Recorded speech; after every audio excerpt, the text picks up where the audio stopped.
This is Joel again with video tutorial number 10 for the Black and White Artisan Pro panel.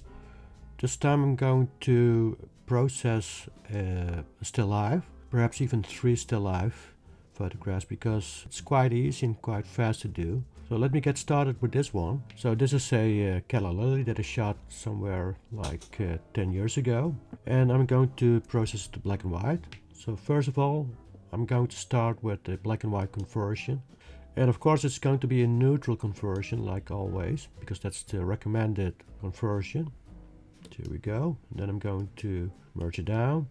And now I'm going to add some contrast here and there, and the way that I'm going to do that is with the microzone adjustment. So this time I'm not going to use any advanced adjustments. Well, maybe perhaps just a few, but predominantly I'm going to use the microzone adjustments because I want to retain all the details in the flower. So I'm going to go to microzone adjustments. So what I'm going to do first is to darken it globally.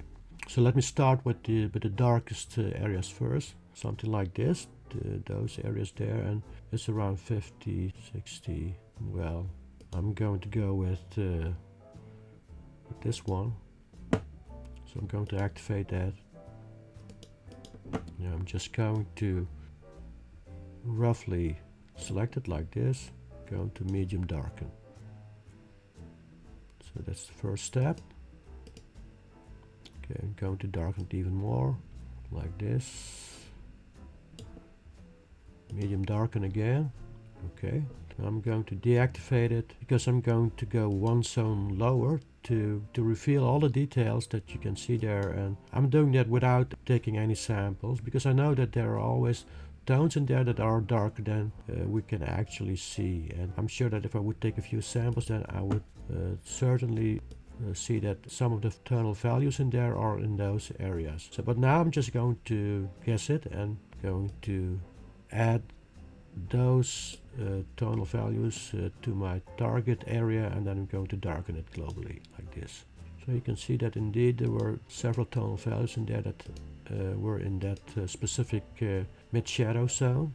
So I'm going to do it again. Now I'm going to stay within this target area like this. I'm going to medium darken again. There we go. Now I'm going to try and darken this, but I'm thinking that this may be a little bit too dark, but I'm going to try it anyway. I'm going to go with a medium darken again. It's indeed a little bit darker. I'm going to take this area only. Again, medium darken. Alright, so now I'm going to deactivate that. And I'm going to do a few merge down steps and make the file a little bit smaller, like this.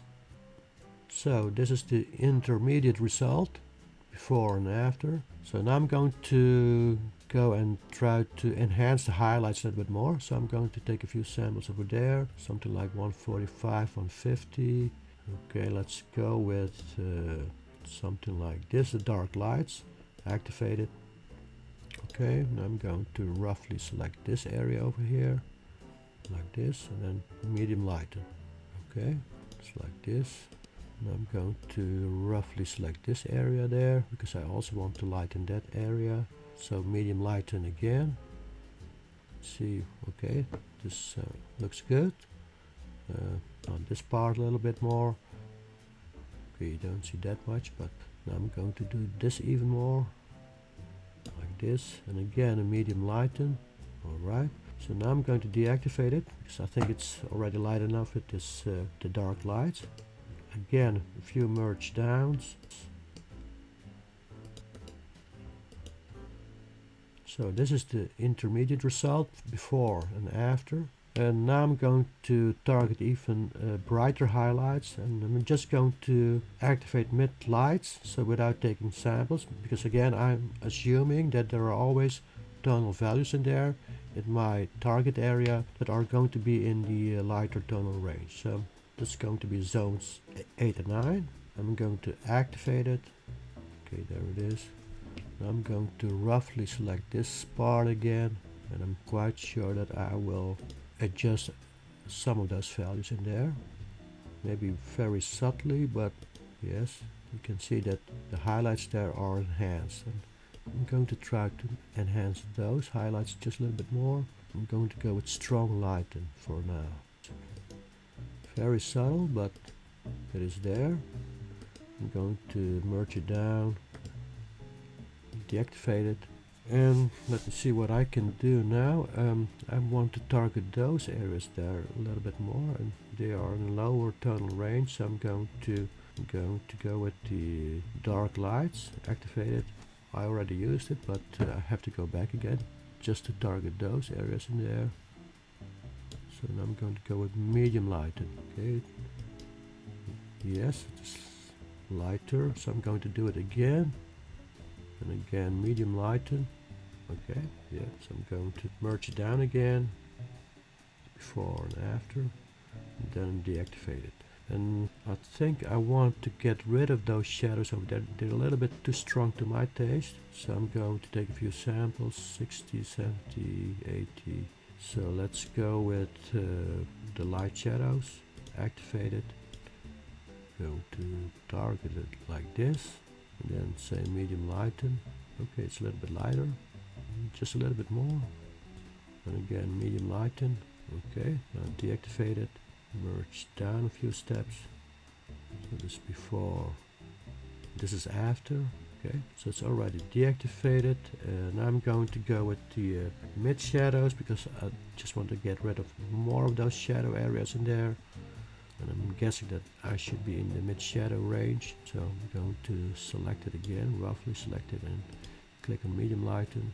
Okay, it's not much of a change, so it's more the light shadows instead of the mid shadows. So I'm not going to do that any further, so I'm going to deactivate it. So I think for now I'm really happy with the result. So what I'm going to do is to add a little bit of toning to, well, just to give it some color and perhaps also add a little bit to the mood. So I'm going to go to toning, and I'm going to go with the cinematic. Let's go with a split alien, because for some reason this flower could be an alien flower. So at least it looks like that to me. I'm going to go with a 94%, apply.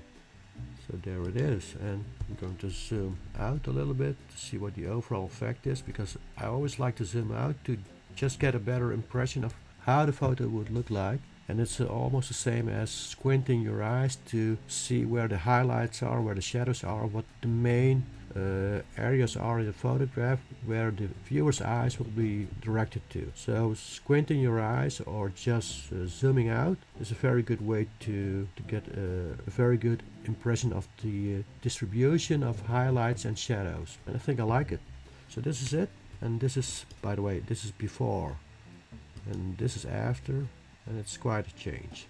So now I'm going to do another still life, and it's going to be in the next part of this video.